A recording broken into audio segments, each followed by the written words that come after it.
Salut tout le monde, c'est Nocash34, j'espère que vous allez tous très bien. Aujourd'hui on se retrouve donc dans une nouvelle vidéo et dans cette vidéo on va donc pronostiquer Elimination Chamber 2024 qui va donc nous accueillir ce samedi 24 février en direct de l'Optus Stadium de Perth en Australie du coup.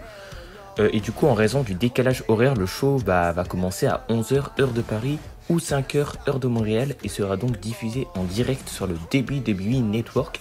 Et lui, le kick-off, du coup, commencera 1 heure avant le show principal et sera normalement diffusé sur le YouTube de la WWE. Donc, nous y sommes, hein, on est à un pay-per-view d'arriver à WrestleMania, le plus grand pay-per-view de l'année. Donc, comme vous l'avez compris, ça va être le dernier pay-per-view avant WrestleMania. Donc, c'est un pay-per-view qui va quand même être assez déterminant pour la suite. La suite des rivalités, la suite des storylines, hein, tout simplement. Et honnêtement, la carte est plutôt correcte, hein, j'ai envie de dire. C'est pas forcément la carte la plus hypante hein, qu'on ait eu, ça c'est sûr. Mais bon, après, c'est plus un pay-per-view de transition à l'attendant, bien sûr, le plus gros pay-per-view de l'année, à savoir WrestleMania. Mais on a quand même de bons petits matchs hein, qui nous attendent. Bon, forcément, il n'y aura pas Roman Reigns, tout ça. Là, on les verra plus lors de WrestleMania. Mais on a quand même les Elimination Chamber match qui vont quand même être beaucoup déterminants hein, pour la carte de WrestleMania, puisque c'est à travers ce pay-per-view que la carte de WrestleMania va commencer à un petit peu se dessiner. Donc vraiment j'ai hâte de voir ce que ça va donner. Et sans plus tarder, on va directement pronostiquer le premier match, on va dire le premier segment plutôt, puisque on aura un Grayson Waller Effect. Donc on aura Cody Rhodes et Seth Rollins qui seront donc les invités. Alors comme vous le savez, on a eu récemment un segment entre Seth Rollins et Cody Rhodes. Seth Rollins qui a sorti une promo juste incroyable où en gros il disait qu'il était le Shield, hein, le bouclier de Cody Rhodes. Donc bien sûr c'était en référence au Shield hein, à l'époque, hein, le fameux clan avec Dean Ambrose, Roman Reigns, Seth Rollins. Donc voilà, un clan assez emblématique hein, qui a énormément marqué l'histoire de la WWE. Et là, on va donc avoir un Grayson Waller Effect avec Cody Rhodes et Seth Rollins. Il pourrait se passer quand même pas mal de choses, je pense. Est-ce qu'on pourrait y avoir une petite confrontation entre The Rock et Cody Rhodes? Ça peut être tout à fait probable hein, et intéressant. Est-ce qu'il y aura des invités surprises? Voilà, il peut se passer quand même pas mal de choses, ça peut partir aussi dans tous les sens. Mais honnêtement, ça peut être intéressant. On verra ce que ça va donner, je pense. Ok, donc cette fois-ci, on pronostique le premier match, le WWE Undisputed Tag Team Championship, un tag team match entre le Judgment Day, donc les actuels champions par équipe, donc Finn Balor et Damien Priest, contre Pete Dunne et Tyler Bate. Pete Dunne qui a récemment refait son retour, donc ça fait vraiment plaisir de le revoir. Il a repris son nom qu'il avait lors de NXT. Moi honnêtement, Pete Dunne, c'est vrai que j'aurais préféré le voir en solo. Bon, il est en équipe avec Tyler Bate, pourquoi pas. Personnellement, je pense que le Judgment Day va conserver Pete Dunne et Tyler Bate, c'est trop récent, ça m'étonnerait qu'ils remportent le titre directement. Par contre, je pense que la WWE vont essayer de les mettre en avant, ça peut être une potentielle équipe intéressante. Sachant que la WWE a besoin de mettre d'autres équipes en avant.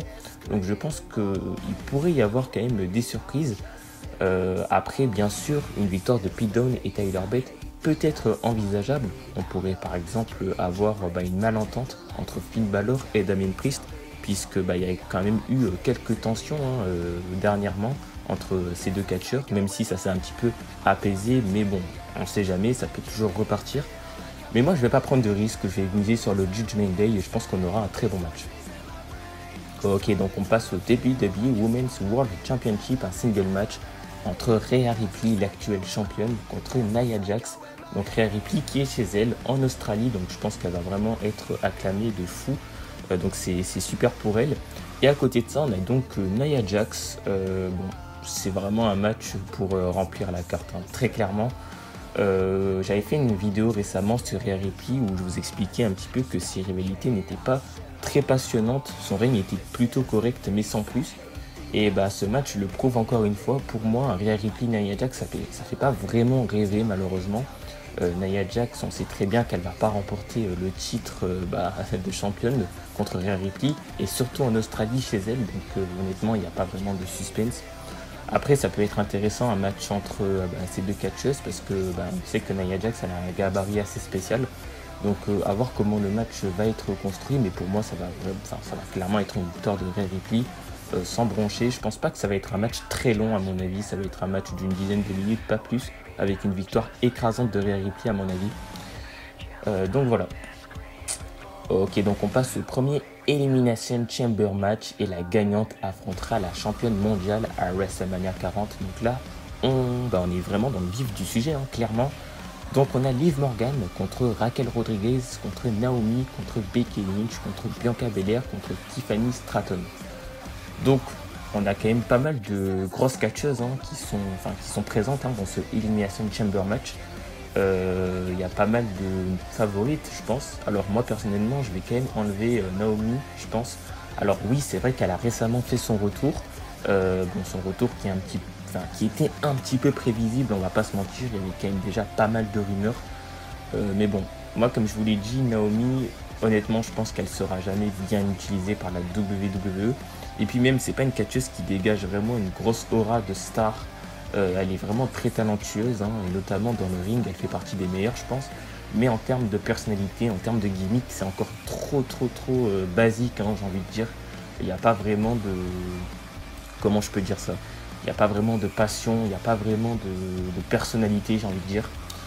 À côté de ça, pour moi, on a quand même une Bianca Belair, ça peut vraiment être intéressant. Et à notifier que on n'a pas Jade Cargill du coup, donc c'est un petit peu dommage, ça aurait rajouté quand même un plus. Sachant qu'entre Bianca Belair et Jade Cargill lors du Royal Rumble, il y a eu quand même pas mal de tensions entre ces deux catcheuses. Je pense qu'on partira forcément sur une rivalité entre les deux catcheuses. Donc pour moi, Bianca Belair, je la vois pas vraiment gagner ce Elimination Chamber match. Pour moi, la favorite, pour moi celle qui va gagner, c'est forcément Becky Lynch. Ça va se jouer plutôt entre Raquel Rodriguez, Liv Morgan, Becky Lynch et pourquoi pas Tiffany Stratton si la WWE veut nous surprendre. Mais à mon avis, à ce niveau-là, il n'y aura pas vraiment de surprise et Becky Lynch va remporter ce match pour ensuite affronter Rhea Ripley, je pense, à WrestleMania, puisque, comme vous le savez, il y a eu pas mal de tensions entre ces deux catcheuses dernièrement. On a eu pas mal de segments intéressants et Becky Lynch semble déterminée à vouloir battre Rhea Ripley à WrestleMania. Donc pour moi, le plus logique, ça serait de faire gagner Becky Lynch. Et je pense que ça sera le cas. Et en termes de match, je pense qu'on va avoir un très bon match. On a de très grosses catcheuses. Et enfin, donc, on passe au Elimination Chamber match masculin cette fois-ci. Le gagnant affrontera donc Seth Rollins pour le World Champion World Heavyweight à WrestleMania 40. On a donc Kevin Owens contre Bobby Lashley, contre Randy Orton, contre Drew McIntyre, contre Logan Paul, contre LA Knight. Et là, c'est très compliqué à pronostiquer, je vais pas vous mentir, je sais vraiment pas sur qui miser, parce que là, on a de très bons catcheurs. Alors moi, je vais peut-être retirer déjà Bobby Lashley. Je le vois pas forcément affronter Seth Rollins pour WrestleMania 40 pour le titre champion poids lourd. Mais honnêtement, le reste, je pense que c'est envisageable. Enfin, je veux dire, Kevin Owens, c'est possible. Randy Orton, pareil. Drew McIntyre aussi. Logan Paul aussi. LA Knight aussi. On sait que LA Knight, il a une grosse hype à la WWE et sa hype continue de perdurer. Donc moi, honnêtement, j'ai presque envie de miser sur un LA Knight puisque celui-ci est vraiment over à la WWE et ça fait plusieurs mois qu'on l'attend avec un titre. Honnêtement, miser sur LA Knight, ça serait pas déconnant. Après, c'est vrai qu'un Randy Orton, ça fait aussi rêver. Randy Orton, ça nous ferait tous plaisir de le voir avec un titre. Après, moi, je pense que Randy Orton n'a plus vraiment besoin d'un titre. Maintenant, c'est un vétéran, il n'a plus rien à prouver. Je pense qu'il est plus là maintenant pour mettre les autres superstars en avant. Et on a aussi Drew McIntyre. Drew McIntyre qui catcheur excellent, c'est un catcheur très complet qui a largement sa place pour aussi affronter Seth Rollins et pourquoi pas devenir le prochain champion poids lourd de la WWE. Logan Paul aussi, catcheur très intéressant, il avait eu une rivalité contre Seth Rollins, il s'était affronté lors de WrestleMania 39. Ça m'étonnerait qu'on ait un rematch entre les deux catcheurs, mais ça ferait sens puisque les deux se sont déjà affrontés, donc ça pourrait être intéressant. Mais bon, moi je vais prendre le risque de miser sur LA Knight. Après, le problème c'est que je me dis on va avoir un face contre face, ça serait un petit peu bizarre. Donc est-ce que Logan Paul serait vraiment capable de gagner ce Elimination Chamber match? Je sais pas. Vous savez quoi, je vais prendre le risque de miser sur Logan Paul cette fois-ci.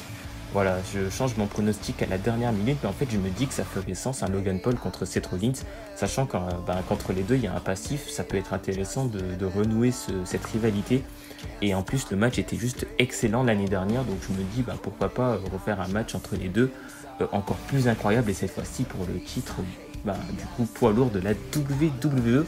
Donc voilà, c'est à vous, n'hésitez pas vous aussi à me donner votre avis concernant ce pay-per-view et votre niveau de hype. N'hésitez pas vous aussi à me donner vos pronostics. J'espère que cette vidéo pronostic vous aura plu. Nous on se retrouve donc prochainement pour une toute nouvelle vidéo. Ciao tout le monde.